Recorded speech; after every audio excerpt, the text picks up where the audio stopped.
দুইটা হচ্ছে বাজিকা বাচ্চা, এখনো উঠতে পারে না, একটা একটু হাঁটতে পারে আর দুইটাই আড়ে, কিন্তু একটা দৌড়ে, একটা আড়ে একটা দৌড়ে, একটা হাঁটে একটা দৌড়ায়। হচ্ছে ব্লুটিনের রেডাই, মেল ফিমেল, দুটা কি মেল ফিমেল, মেল ফিমেল, একটা মেল একটা ফিমেল। কোনটা মেল কোনটা ফিমেল? এটা মেল এটা ফিমেল, ছোটটা ফিমেল, ছোটটা ফিমেল ব্লুটিনের রেডাই। আর এটা হচ্ছে মেল। ওই বড় মেলটা ওই হালকা হাঁটতে পারে, আরো হাঁটতে পারে, আর এখন ওড়ার জন্য চেষ্টা করতেছে। একা একা খায় তো।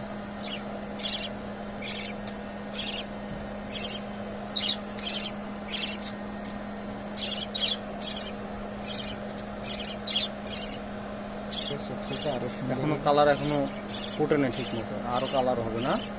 এটা যখন প্রথম ইয়ে হয়েছে, যখন ফেদার চেঞ্জ করবে তখন কালারটা একদম চকচক হয়ে যাবে।